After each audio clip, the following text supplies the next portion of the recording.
নজিরবিহীন বৃষ্টিপাতে তলিয়ে গেছে মরুর দেশ আরব আমিরাতের বিভিন্ন এলাকা। বৃষ্টিপাত এত বেশি হয়েছে যে পথঘাট ডুবে গেছে, ভেসে গেছে গাড়ি, তলিয়ে গেছে শপিং মলও। কোথাও মহাসড়ক ভেঙে বিশাল গর্ত তৈরি হয়েছে, সেই সঙ্গে বাতিল হয়েছে উড়োজাহাজের যাত্রা। পাশাপাশি মেট্রো স্টেশনের কার্যক্রমও থেমে গেছে।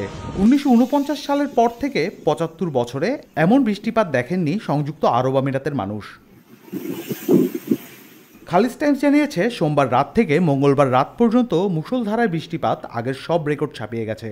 আরব আমিরাতে বছরে গড়ে 140 থেকে 200 মিলিমিটার বৃষ্টিপাত হয়।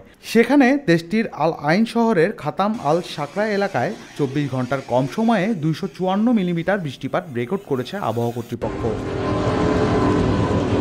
দুবাই আন্তর্জাতিক বিমানবন্দরে বছরে গড়ে 94.7 মিলিমিটার বৃষ্টিপাত হয়ে থাকে, কিন্তু 24 ঘন্টাতেই দুবাইয়ে 142 মিলিমিটার বৃষ্টিপাত হয়েছে। মরুভূমির দেশ আরব আমিরাতে ভারী বৃষ্টিপাতের ঘটনা খুবই ব্যতিক্রম।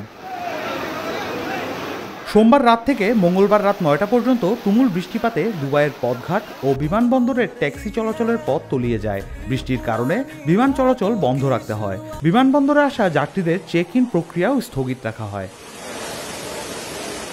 আরব আমিরাত পুলিশ বলছে, বৃষ্টিপাতের কারণে রাস আল খাইমা শহরের সড়কে একটি গাড়ি ভেসে গিয়ে 40 বছর বয়সী একজন ব্যক্তির মৃত্যু হয়েছে। শারজাহ ও দুবাইয়ের বিভিন্ন এলাকার আবাসিক ভবনেও পানি ঢুকেছে। এতে বিদ্যুৎ ও ইন্টারনেট সংযোগ বিচ্ছিন্ন হয়ে গেছে। দেশজুড়ে ব্যাপক বৃষ্টিপাতের কারণে শহরে বন্যার পরিস্থিতি তৈরি হয়েছে। স্থানীয় সময় মঙ্গলবার রাত 3টা থেকে শারজার আল মাজাজ এলাকায় কিছু আবাসিক ভবনে বিদ্যুৎ ও ইন্টারনেট সংযোগ বিচ্ছিন্ন হয়ে যায়। লিফটেও পানি ঢুকে পড়ে।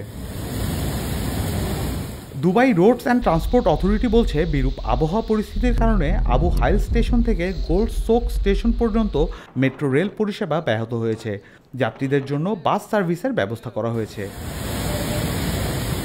টানা 24 ঘন্টা একনাগাড়ে বৃষ্টির পর নতুন আবহাওয়া সতর্কতা জারি করেছে দেশটির কেন্দ্রীয় আবহাওয়া বিভাগ। আক্রান্ত এলাকাগুলোতে মানুষকে সাবধানে চলাচল করতে বলা হয়েছে। রুমান তুর্য, খবর সংযোগ।